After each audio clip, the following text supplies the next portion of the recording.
Workshop कैसे ready करानी है, इसके बाद हम क्वेश्चन आंसर पे चलते हैं। जैसे class first, only class first के लिए है, तो छोटी क्लास होती है, यूकेजी से बच्चे आते हैं, उनका हैंड राइटिंग अच्छा नहीं होता है, बच्चे ब्लैक बोर्ड से नहीं लिख सकते हैं, तो ये क्वेश्चन डालेंगे।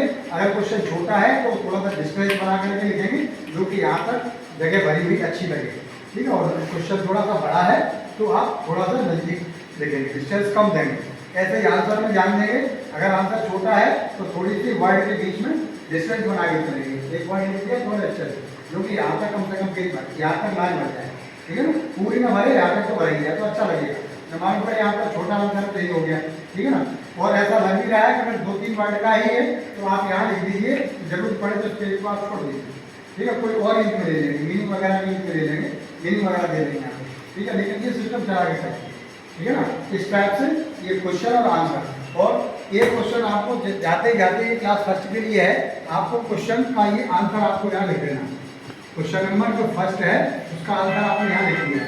कोशिश ये करें कि छोटे से छोटा आंसर लिखाएं, क्वेश्चन करें छोटे से छोटा आंसर लिखाएं, जो बच्चों को याद हो जाए, क्योंकि बच्चे छोटे होते हैं। और इस आंसर को बार बार बच्चों से पढ़वाएं।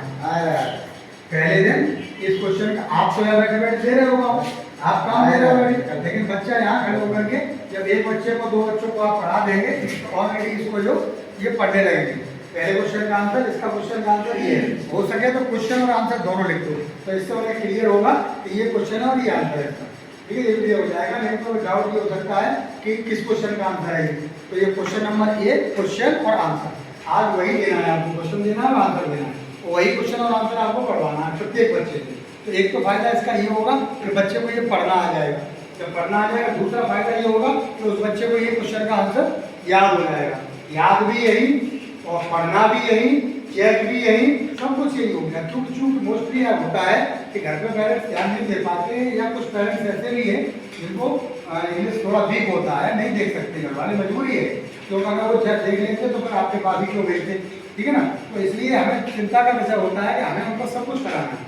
तो इस प्रकार से क्लास फर्स्ट हो गई। अब आगे चलते हैं सेकंड से ऊपर के सभी क्लासों में। सेकंड से ऊपर के सभी क्लासों में चलेंगे।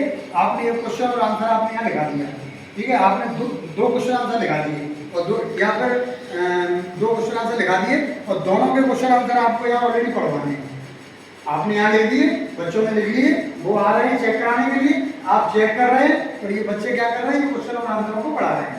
तो इससे 2 फायदे हुए, एक तो 2 क्वेश्चन आंसर, एक लिखा सको 1, 2 लिखा सको 2। ये आपके ऊपर डिपेंड करेगा आप कितना पढ़वा सकते हैं, कितना कर सकते हो। सके तो एक ही रखो, क्योंकि 2 ज़्यादा होगा तो 30 मिनट पढ़ नहीं पाएगा।